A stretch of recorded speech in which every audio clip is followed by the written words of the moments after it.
The World Health Organization is exploring the possibility that monkeypox could be sexually transmitted after the virus was found in bodily fluids of several patients in Italy and Germany.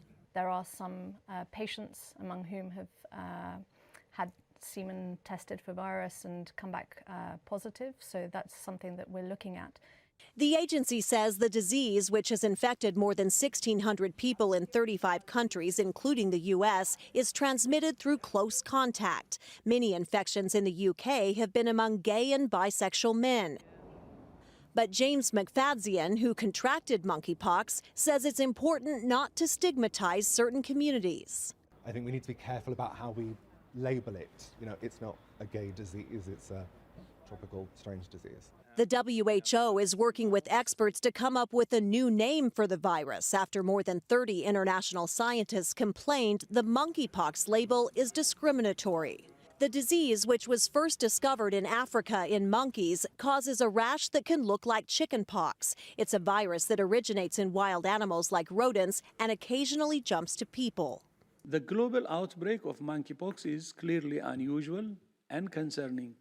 Europe remains the epicenter, with 85% of the world's infections. Most people recover within weeks, but in rare cases, the disease can be deadly. Tina Kraus, CBS News.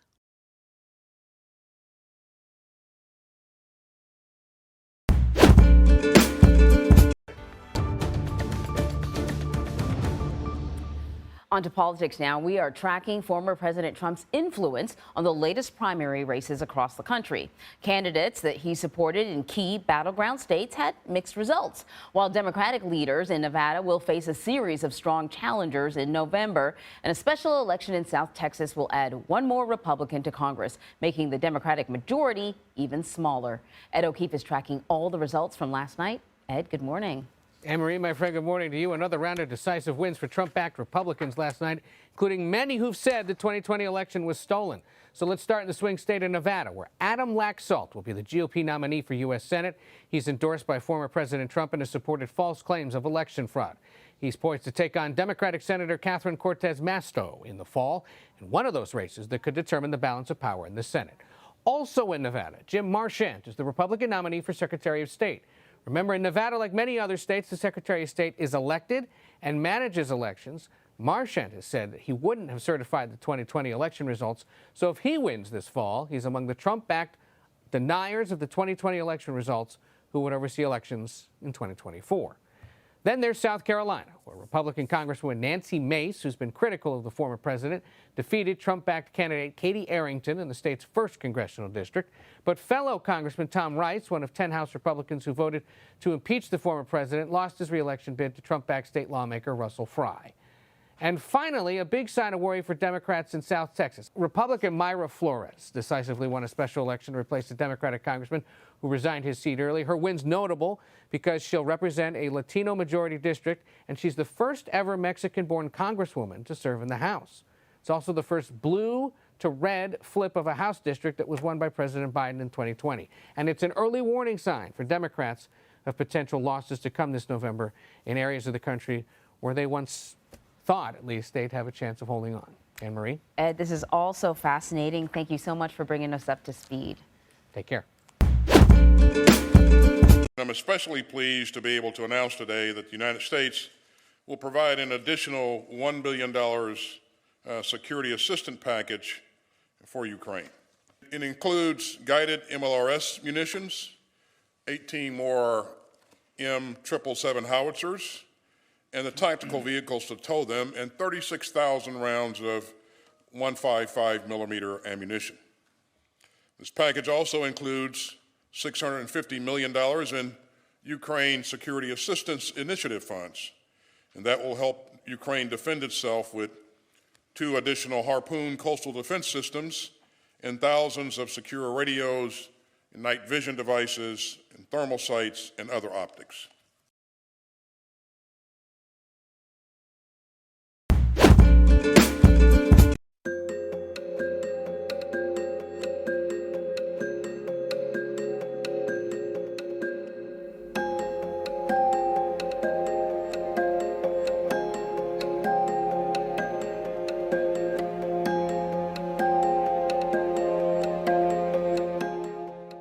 Попередній удар був по Львівській і Тернопільській областях.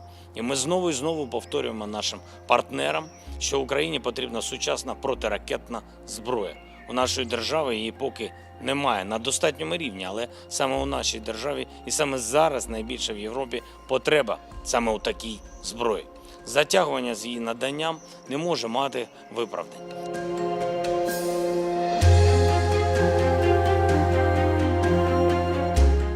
So we must intensify our shared commitment to Ukraine's self-defense, and we must push ourselves even harder to ensure that Ukraine can defend itself, its citizens, and its territory.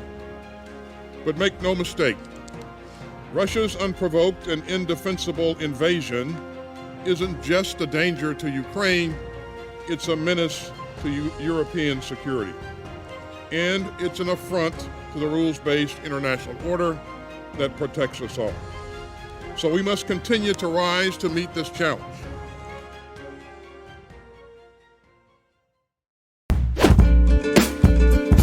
The eve of a key meeting of the Federal Reserve set to raise interest rates in this country, part of the effort to slow down this record inflation, of course, taking a real toll on American families. But can they do this without sending the country into recession?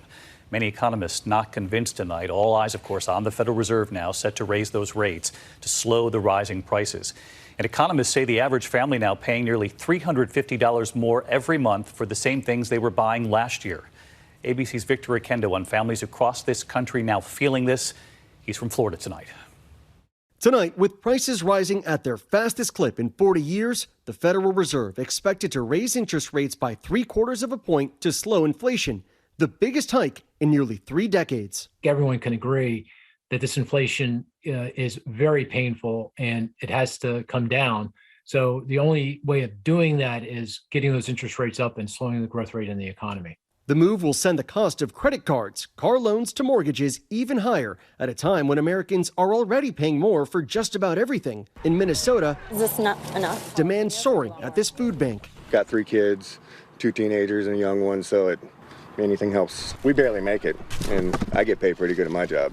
Families are now shelling out nearly $350 more every month than they did for the same things last year. Gas prices averaging about $5 a gallon, up about 50%. Groceries up almost 12%, and rent up 26%. Marilyn Bailey in Tampa, Florida is retired. Now that her rent is going up, she's looking for work. It's going to be a stretch. So I'm looking for a part-time job at 75. Former teacher Jane Moore had to go back to work too, and is watching her nest egg shrink by the day. What took the biggest hit? Was it the 401k? Yes, it was. I'm the most nervous about that. And what's costing you the most right now? The gas, the food, the electric, of course, has gone up too. Everything costs more. Everything costs more. And with growing fears of a recession, President Biden facing growing pressure to take steps to ease the pain. Today in Philadelphia, blaming Republicans for blocking his proposals to lower prices on things like drugs and childcare. The problem is, Republicans in Congress are doing everything they can to stop my plans to bring down costs on ordinary families. But for now, so many Americans are feeling the squeeze, asking how long they can weather the storm. I don't know how working people are going to be able to afford medicine, groceries, gasoline, car payments, mortgage. I don't know. And David, the Fed is expected to raise interest rates. They're trying to tame inflation without plunging the country into a recession, but many experts are warning the country may be headed for one anyway. David? We'll be watching this meeting over the next couple of days, Victor.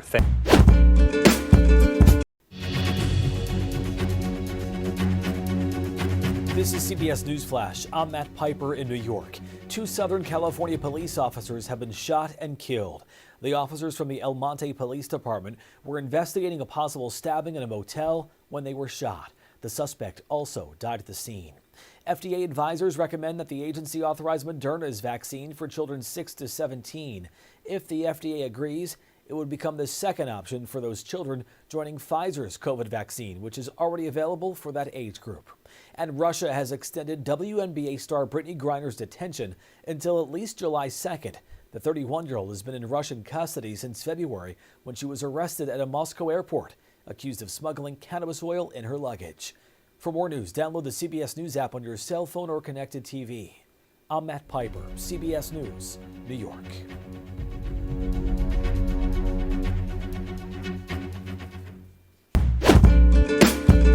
So, Stephanie, the news is in 3/4 of a point. Listen, it's big. We thought originally it was going to be 50 basis points, but Jay Powell is in a situation, right? We are in a serious inflationary environment. Normally, the Fed likes inflation to be around 2%, and it's currently approaching 9%. So 75 basis points is a big move, but it's still tricky because what they don't want to do is move so much so quickly that they push us into recession. But if they don't do something aggressive like they are right now, prices will likely continue to rise, and the economy is suffering for it, especially right around gas prices. So this is a big move. It's not unexpected. It's the thing that people have been waiting for. Most economists across the board have said this should have happened months ago. So markets are going to take this as a positive.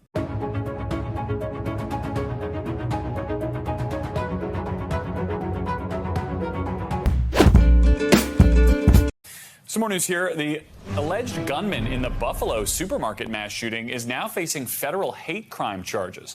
This morning, the Department of Justice filed multiple federal hate crime charges against the shooting suspect. He now faces 26 counts of federal hate crimes and other firearms offenses, which carry a possible death sentence. According to the criminal complaint, his motive for the mass shooting was to, quote, prevent black people from replacing white people and eliminating the white race. He has previously pled not guilty to state domestic terrorism charges. And it's a big shift in the Senate. Republican leader Mitch McConnell says he supports the framework for the bipartisan gun.